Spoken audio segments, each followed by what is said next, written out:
So we are broadcasting and we are recording, and we have people piling into the room. So good morning, everybody, as you enter. Thank you for joining us this morning. If you can just pop in the chat, if you can see and hear us, you should see videos of myself and Sam, and you should see a charming picture there of Rowan. Thank you, Michael, Heather. Glad to hear that you can hear us okay. We're just going to give people a minute or so to pile in before we start. So thank you to everybody for confirming that you can see and hear us. That's all great, and I hope everybody's week is going well. So bear with us for another 30 seconds or so, just in case there's people still joining.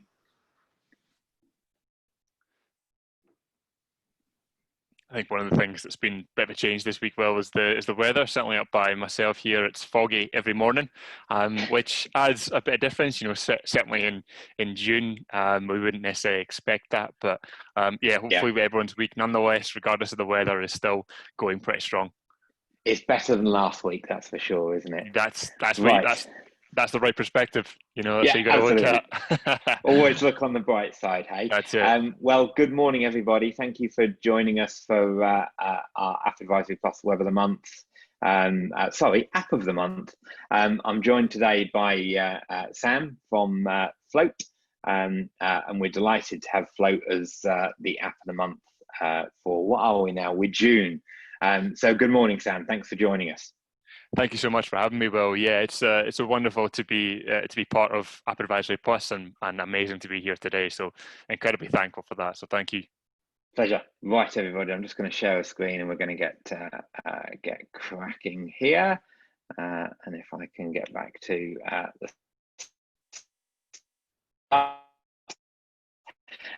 so joining us, I'm going to keep you for about half an hour, and we are going to do our very best to make sure that we can let everybody get off at 10:30 to get on with your day. I know there's lots happening, and I'm sure that everybody is frantically trying to work out what part-time furlough is all about. So good luck with that. But today we're going to be talking about forecasting. We're in this situation where many of our clients are at the point where they've got to start thinking about opening up, going back to some form of normality.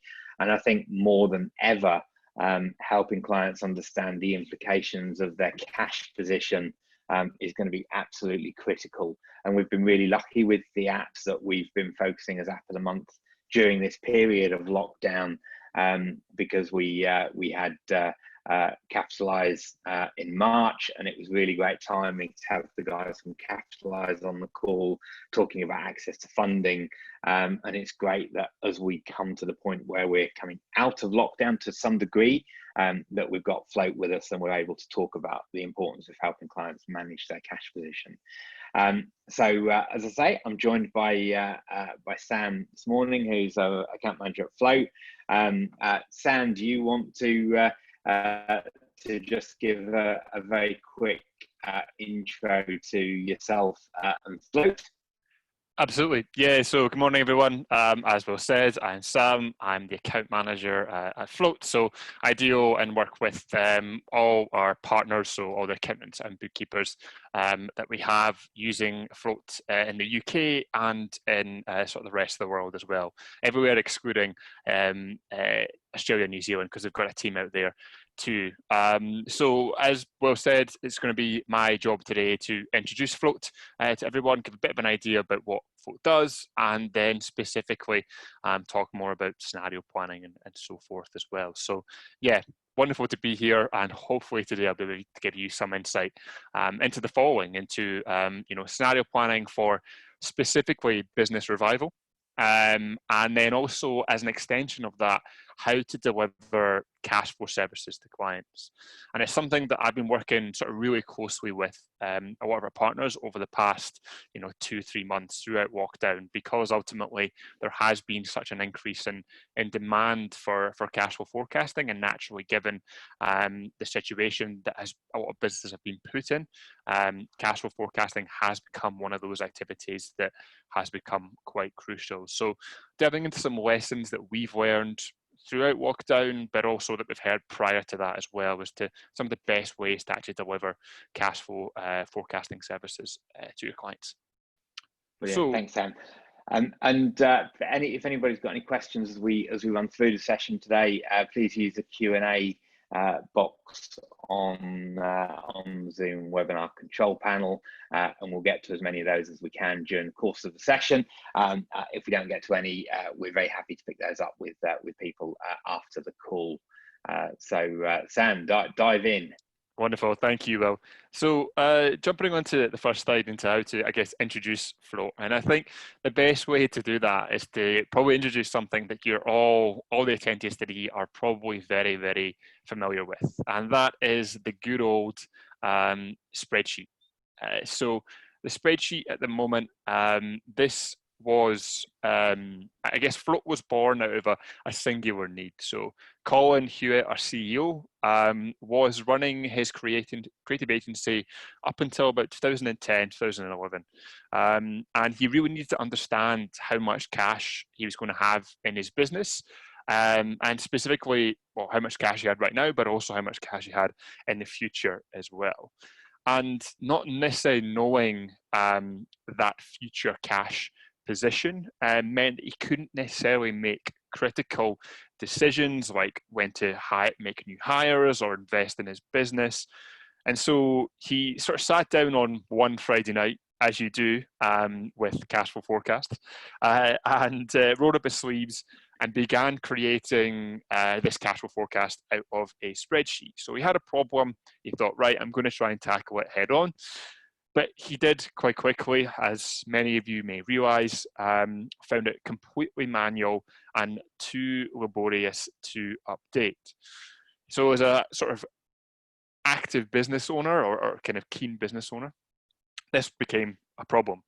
So at that point, it was a stormy Friday night. We've heard this story a bunch of times at Float.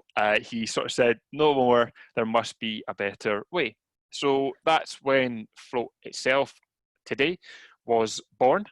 And Float really is a sort of a short to medium term cash flow forecasting solution that integrates with Xero, QuickBooks Online, and Free Agent. So we've now grown from those humble beginnings back in 2011 to around about 24 employees now. I think 2 based in Australia, in Sydney, and then the rest of the team located here in the UK, specifically in Scotland. So yeah, hopefully today I'll give you a bit of insight into Float itself, more so through the realm of scenario forecasts, as you can see on the graph here. But that is a quick whistle-stop introduction to Float.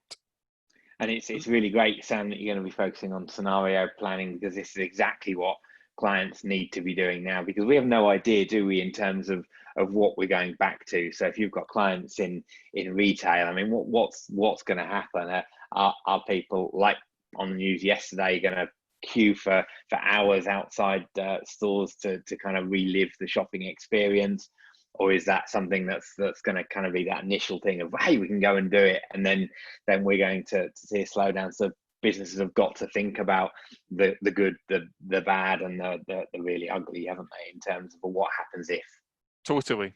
And I think that's the key thing. And it's a message I always try to get across, is that if you're looking at sort of, obviously from an optimistic standpoint, you always want to think about the best case scenario. Never would discourage that. But certainly think about the worst case is never, I wouldn't say it's pessimistic. It's just, I guess you're protecting yourself or protecting your clients' businesses regardless of what happens. You know, none of us in February could have thought that in a month, 2 months' time, we'd be in complete lockdown. So that shows how fast it changes, and it goes on it can spin on a dime. And I think now potentially what that might have done is that might open up more clients to the thought of thinking, okay, what happens or what could possibly happen in a worst case as well. So delve into that as we go, but wonderful point there, Will, as you say. So moving on to sort of scenario planning for business revival, I think, as we begin to tackle the health-related COVID-19 challenges and lockdown eases across the country, I know certainly here in Scotland, we're taking a little bit slower to get our lockdown as you guys might be down south or in Wales or Northern Ireland, depending on where you are. But as we move or tackle the health-related challenges, some economic challenges begin to surface. And I think that's something that I'm hearing as a recurring theme as well. When lockdown ends, whichever way possible, in whatever part of the UK you're in, as you said, will everyone go back to shopping, eating out, and using the services they have before? Big question over that. But one thing that is certain is that scenario planning in this period is crucial to understand the potential implications on your clients' businesses so they can plan for whatever situation unfolds as we ease out of lockdown. So one thing I thought that might be helpful just as a start is to sort of highlight some of the challenges that we are hearing from people right now regarding that easing out of lockdown or some of the economic challenges that could be presented. And I think was one I touched on. There might be, and you touched on as well, Will, I think there might be queues outside of a lot of the retail shops, but that demand could be fleeting. People could, get that initial urge, go satisfy it, and then decrease quite quickly afterwards. So whatever resurgence comes might not be permanent or might not continue for a good while. And although there will be people that will be desperate to go back out and get, relive some sense of normality, there will be perhaps an inherent wariness of the majority of the population, just purely based on the health concerns. There'll be obviously a lot more masks, people in masks kicking about when they go out and things like that. But I also think that people will be more wary of what they can live without. And there was a BBC News article that came the other day, and I think it said 8.4 million workers and 2.3 million self-employed workers have been surviving on 80% of their income, and many more on lesser or no income at all. So potentially debt levels in the UK will increase significantly more as well. And that makes it more difficult for people to have more disposable income too. Yeah, and on that point, Sam, as well, we've got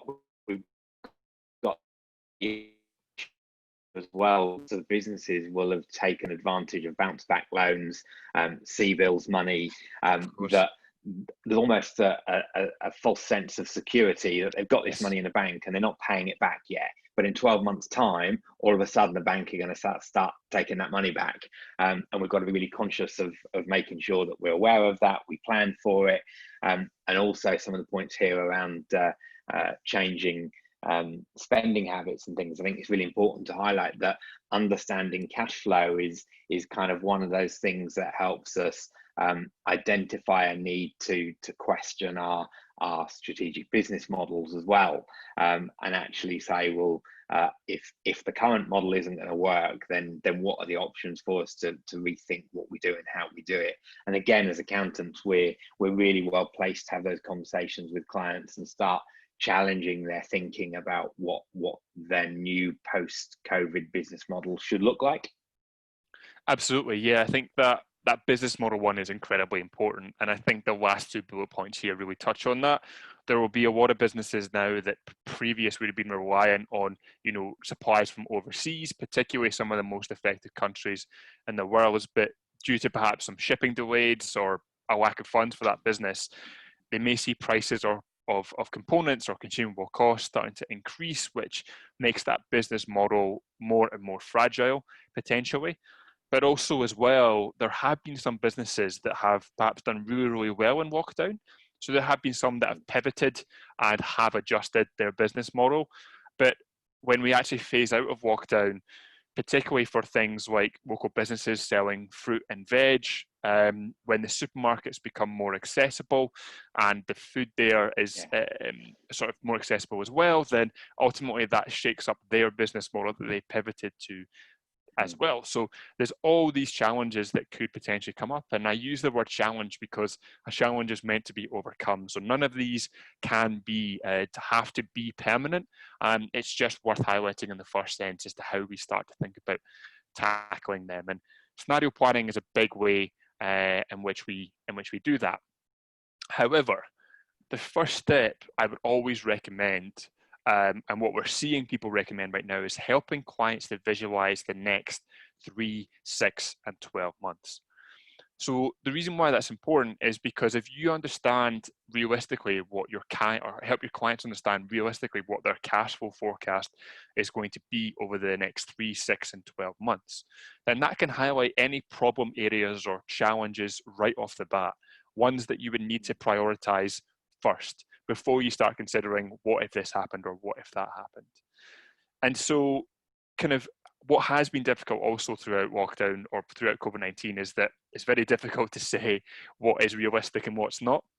So we've seen a lot of people, and certainly a lot of our partners, help their clients to take a conservative approach to their cash flow forecast, at least initially.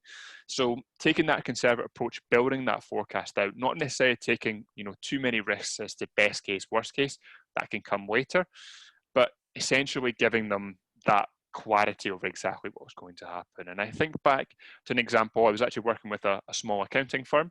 We did it round about back in sort of April, May, but it still holds true now.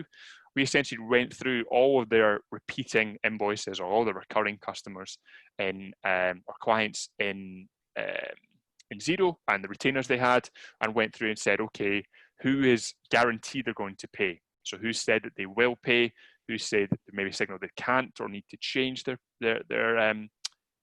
amount they pay month to month, and basically taking like, okay, if these clients are signaling they might not pay, then we're going to hold off on those, and we're going to not say take the risk. So building that picture of the guaranteed income, helping clients understand what the necessary expenses are, and then prioritizing or helping them prioritize any non-essential expenses.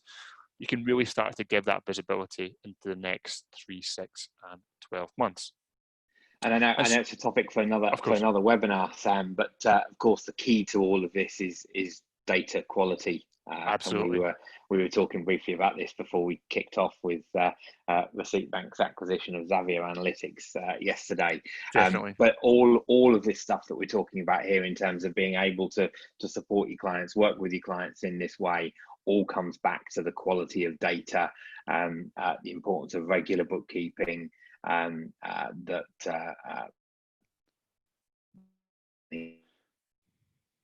we talked before will know is kind of one of my pet subjects. How do we make sure that we're processing transactions for clients on a regular basis? So for another day, I know, but clearly I know that you guys at Float are all behind anything that increases the quality of data that's available for you guys to work with and visually present to firms and their clients.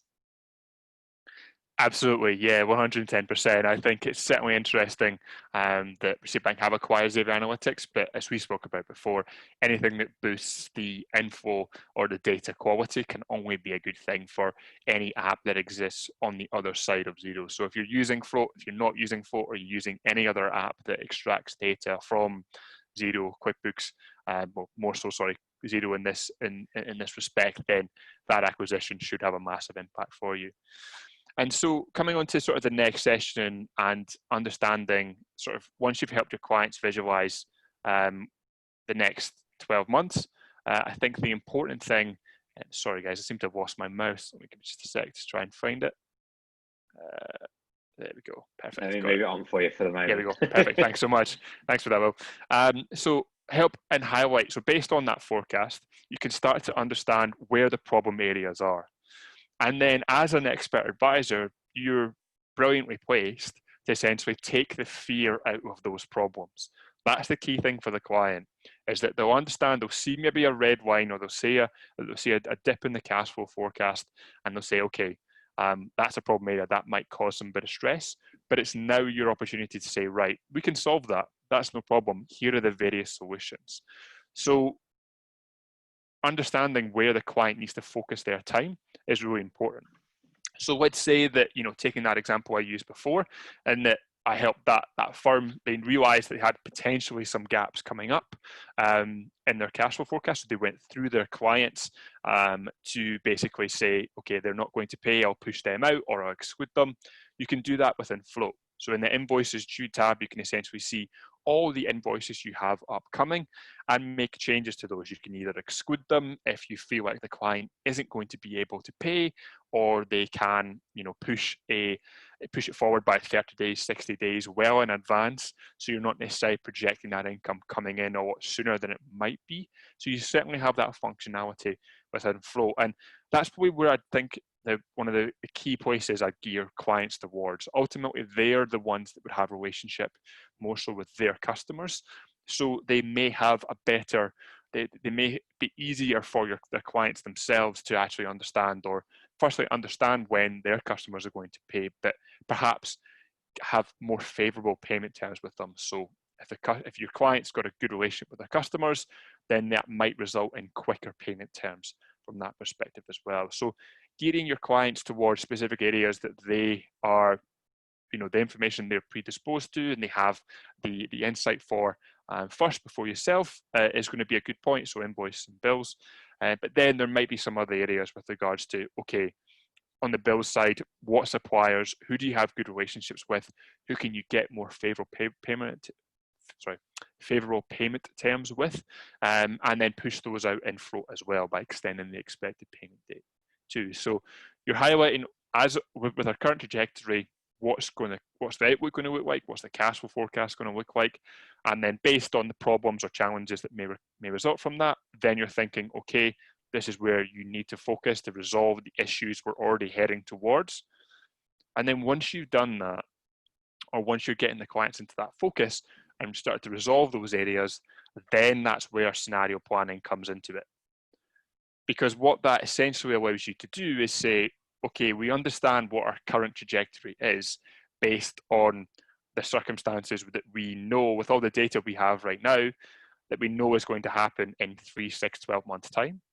But as I mentioned at the start, and as Will talked about too, that the lockdown that we had back in March was not foreseen 2 months prior. So now it becomes in saying, okay, we know we've got some challenges if we continue on the current trajectory, but what happens if that trajectory changes entirely? What happens if there is an initial surge back? What happens if people come back sooner and they stay out as well and they come back? Business resumes more towards normal. But then also on the other side, what happens if we go into a second lockdown? Now, I know the prospect of that is probably quite scary for a lot of people, but I wonder if you can, I imagine this is something that's important to consider, because I think certainly now it seems so far away from where we are right now as we phase out a lockdown, but so did the lockdown 2 months ago, right? Yeah, so, absolutely. Yeah, and we're already hearing, aren't we, more problems in China. So listening on the radio this morning, they said that it's kind of almost an inevitability, but hopefully we're better prepared to be able to manage the situation should it arise this time. But clearly we have to be conscious that these things could happen, and what would the impact be. That's absolutely right. And to use an example from one of our partners, Helen Crapper at Insight Finance Solutions, what she's doing with clients is she's taking or sitting down and saying, looking at the goals they've had for the year, and she's asking them, what can we put on hold, and how can we make sure the core business is ticking over. And specifically, she's looking at, in those instances where the restrictions are lifted, she's made a timeline of the goals for her clients to work towards, that these can be easily adjusted, reflected on the actual situation as it changes and unfolds. So for some of our our fitness professionals that she has, they're working towards opening up in July again, but recognize even if that timeline stays in place, it's the period in August, September, and October that will be pretty tricky to navigate. So the message she's giving her clients is flexibility. Keeping a continuous, accurate, but flexible approach to cash flow forecasting right now is deemed vital, and that's the approach that she's taken. And that's what I say exactly the same for any scenario planning that you'd want to do for your clients as well. Keep it accurate, keep it realistic as best you can, perhaps even taking a conservative approach, but make sure that it's flexible as well. So moving into sort of how to actually consider delivering cash flow forecasting services to your clients. I think one of the key things that I want to recommend is that ultimately there is a massive opportunity to help for yourselves right now. You know, your clients can't be expected to know everything about their finances, grants, tax, furlough, VAT, everything that's happening. So they're looking at you as almost like someone that this godly being that's going to help them through this crisis. So definitely a key opportunity there. But my 3 tips at the start would be that if you are going to think about offering a cash flow forecasting service, apologies, I've skipped a slide there. There we go. Is to take time to understand your chosen tool. It's super, super important that before you introduce any tool that you're going to use to underpin that cash flow service, that you understand it fundamentally. Because if you bring it to that client in that first meeting, they ask some questions about the tool that you can't necessarily answer, and that then the client potentially loses confidence in the tool as well. So understanding the tool gives you the confidence to go into that meeting, that you can convey the impact it's going to have for that client. And then also as well, communicating and training other staff members is probably a first step I do once you've got a good understanding as well. Because ultimately, to help roll out any chosen tool or any cash flow service, it's, you know, there's that classic phrase, no man is an island, but also no woman's an island as well. So it's the same here. You can't do everything on your own. So bringing other people in helps them understand how to build the tool into your process. And that's a key part as well. There's understanding how the tool works. There's understanding how the tool works in your process, in your firm as well. And then the final point, incredibly key, we see a lot of people struggle with this at Folk, which is why we're trying to offer so much support, is selecting the right clients to properly test the tool with. And what I mean by right clients is not necessarily defaulting to those that you work the closest with, or just thinking about clients that you work the closest with. There are other factors to consider as well. And, you know, Will touched on one at the start, the quality of their data in Xero, QuickBooks Online, and Free Agent, how tech savvy they may be, how much financial expertise they have, how willing they are to understand and, you know, understand and devote the time to learn their numbers and understand what's happening in their business. Incredibly key. So all these factors play into it, and we do have a resource on the Float website that helps navigate this. There is a section as to how to prioritize tools, so not to go too deep into that, but that's really the key things I'd recommend if you're considering a cash flow forecasting service. And then finally, just to wrap up with some key takeaways before we move on to the questions, I think in scenario planning, first, help your clients understand, build out that picture of the next 3, 6 to 12 months. 3 to 6 months, probably first prioritize that. Highlight where they need to focus to resolve critical issues with the current trajectory based on all the information you have right now of what's going to happen in the next 3 to 6, 12 months. And then introduce best and worst case scenarios, for example, a second lockdown.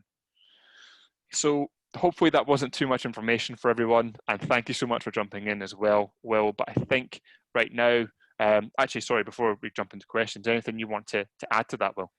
I think the one point that I do want to kind of add on to that is you mentioned opportunity, and the opportunity right now for firms that have been there to support their clients is massive.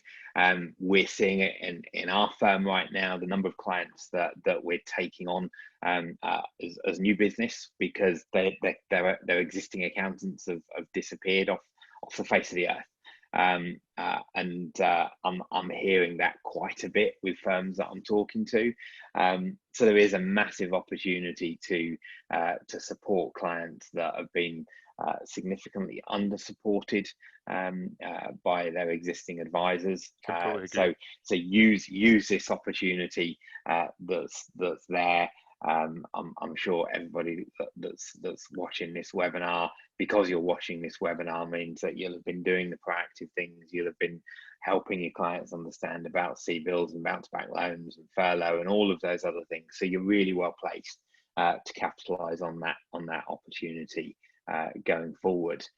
So let's see if we've got any questions in here. We've got Did you answer this one live, Sam? What's your top tip to make the topic of cash flow sexy for clients? So Great question, Neil. yeah, good question, Neil. Nice one. So my top tip would be, I guess, what I see a lot is that a lot of firms do, say they introduce something like float and they'll say, this is how the budgets work. This is what the budgets do. This is what the scenarios do and so forth. But that doesn't tend to resonate and isn't necessarily sexy for the client. What's sexy for the client, which is not a sentence I think I'd be saying at 10:30 on a Tuesday morning, would be that to connect that to the why. So spend the time to understand deeply what is stressing your client out the most. What are the things that are like? It could be, there might be some groups that you could actually do. There's going to be common things that are stressing people out at the moment. There may be some clients that are thinking, am I actually going to get the income that I would normally expect in the summertime coming through? What if I don't? What's going to happen? So kind of tap into that stressful journey that your client's going, and really crystallize that key problem or challenge they have, and then find a way to connect, not necessarily float, but any tool that you have to solving as a part or a process to solving that problem. That's the key thing. It's the why behind the tool. Make it relevant for the client, and make it relevant for their top priority issue or the thing that's stressing them out the most, ideally. That would be my key thing there. Anything to add on that, Will? No, I think that the whole point here is that all of these tools, whatever apps we're talking about, it's what we do with the information that they provide to us that's the key. That's the sexy bit. So how can we take a dip in cash flow and solve the problem? Whether that's finding a solution by identifying that we can pull forward some of the accounts receivable, whether it's we can go and talk to somebody like Capitalize and raise some short-term funding. It's what we do with the data that's the really important bit, and the bit that clients are going to value. Seeing the numbers, it's nice to see, but actually it's what we do with what we see that's the key bit. So I think that's a bit for me. Absolutely, yeah. That's what I see. Is from what I see and how partners use float with their clients. They do three things. They highlight the problems to the client, or the key, most important problems to the client, help them understand them. They highlight or take the fear out of those problems by highlighting and considering the various solutions. And then third, they create accountability for the actual delivery of those solutions. So that's the sort of, I know it's very generic in that respect, but that's the process you want to follow, is highlight or help the client understand what's the critical things, challenges in their business, take the fear that or the stress they would have about those challenges by helping them consider, look, it's not so bad of an issue. We have a lot of solutions here. And then picking the one that's going to impact those critical challenges the most, saying to the client, right, by the next meeting, whether that be in a month's time or whenever, you need to do this. I'll help out with that, but you need to do your part as well. So that accountability is really key. And tools like Clarity, for example, can be really helpful in that as well. Great. So I noticed there's a question from Peter. Yes, that should be an easy Peter. One for you. I do, yeah. I know Peter very well. He's good, really good partner of ours. So Peter, that key information screen I showed is in the overview tab. So it's the first tab on the left-hand side when you log into Float, just to the left-hand side of the cash flow. So that was a screenshot from that. So check that out next time you're in Float. Any issues, I know you've got my email, so drop me a message there. Excellent. But Great. That looks like, don't we have any other questions, Will? Not at the moment. So a couple of things for me to wrap up. Firstly, my thanks to Sam and Float for getting involved with the session today. In terms of App Advisory Plus, we've got some really exciting stuff going on at the moment in terms of some changes to our platform and some exciting stuff we're doing with app stack builders. So if you haven't yet signed up for a free account on appadvisoryplus.com, please do that. Keep an eye out for the new features, and we've launched a LinkedIn member hub as well, LinkedIn group that you can join us there and get support from us and a community. So really do appreciate everybody taking the time to join us this morning. I do hope that that's been helpful. It is a really great opportunity to support your clients as they begin to bounce back. Float's a great tool to help you do that. But remember, you've got to have great data to do it. So get focused on that if you're not already. If anybody has any questions, do drop any of us a line. But we're a couple of minutes over. But thank you for sticking around with us. Enjoy the rest of your week, and thanks again to Sam for joining us. Have a great day, everybody. Thanks so much indeed.